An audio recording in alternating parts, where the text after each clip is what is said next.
when you came to see me in 1992, like 1995. Okay, so you have that date clearly in your head. Excellent. So let me try and say a few words. It's very difficult to follow Mona for her enthusiasm and warmth, and but I'll try my best. I'm particularly delighted and privileged to be here for Shoikot's for the launch, the release, or whatever, the publication of Shoikot's book, because I've always had a great admiration and faith in him as a writer, having seen him through what, 95 to 2002, 2 decades, yeah. But I'm also particularly delighted at the panel. I mean, of course, besides my wife and Anjum, an old friend of mine, Chaudhuri and Shohini, just delighted that there are people I admire who are on this panel today.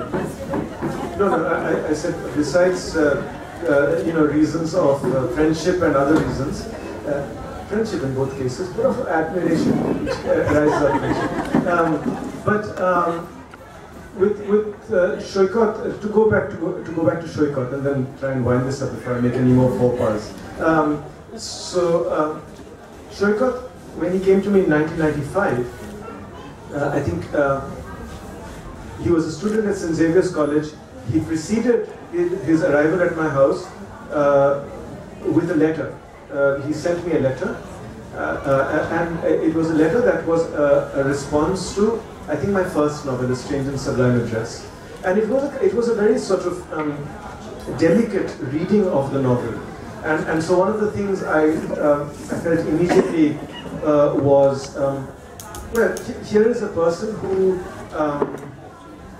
thinks and expresses himself quite originally as a critic, although he's very, very young. At that time he was very young. He's still young, but at that time he was younger. Very extremely young. And then he came and met me, and then he followed this up with another letter about my second novel, Afternoon Rag. But he also left a book with me, which had been published by Writers' Workshop, called, what was it called, Shrikot?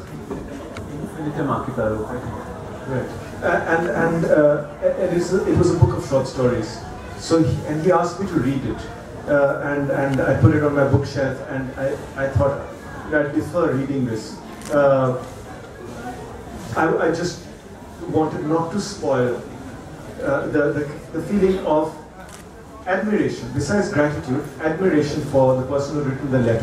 A visit into a grandmother's room, a visit into the green room of a theatre, a walk down a lane, a walk into a college cafeteria.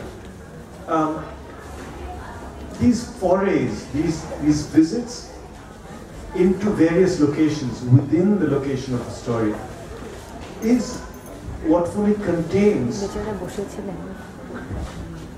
the true achievement of the book.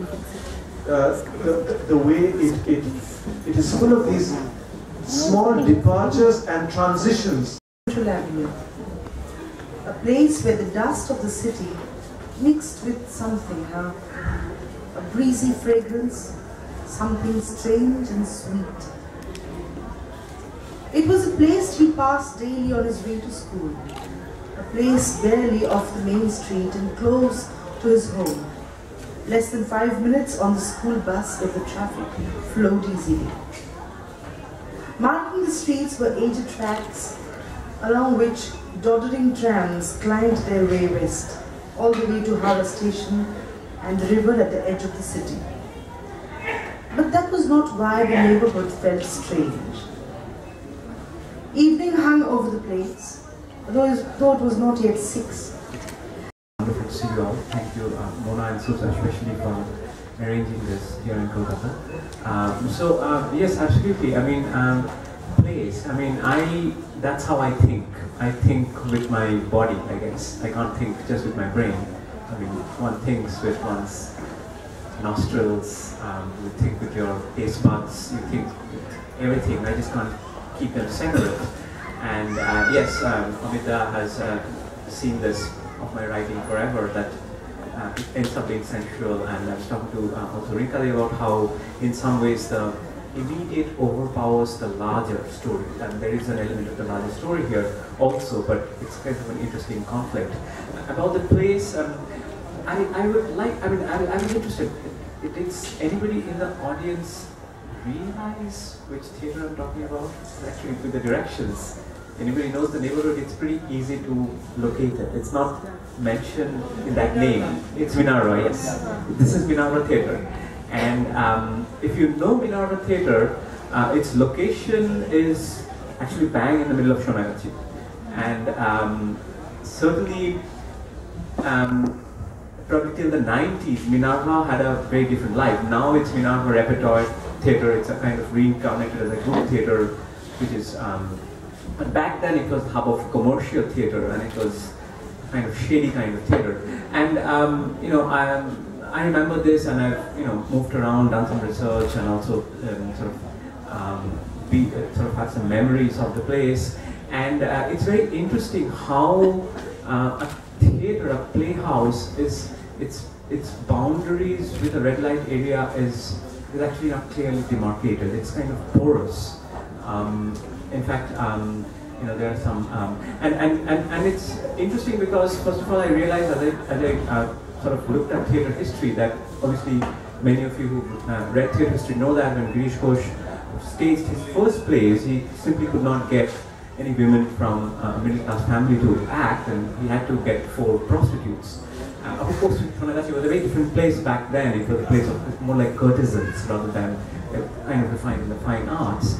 And it's interesting that the location of Minerva in some ways has been defined by its location in this place. And obviously it's sort of towards its end, 80s and 90s, when it sort of degenerated commercial theatre, which sort of had its link with Babu culture and a kind of decadent, hedonistic theatre, as opposed to the more leftist, intellectually and politically radical group theatre, which quickly moved to the south. This theatre had a kind of continuous relationship to prostitution and a kind of red light culture. The cabaret dances which were staged there, not just in Minerva,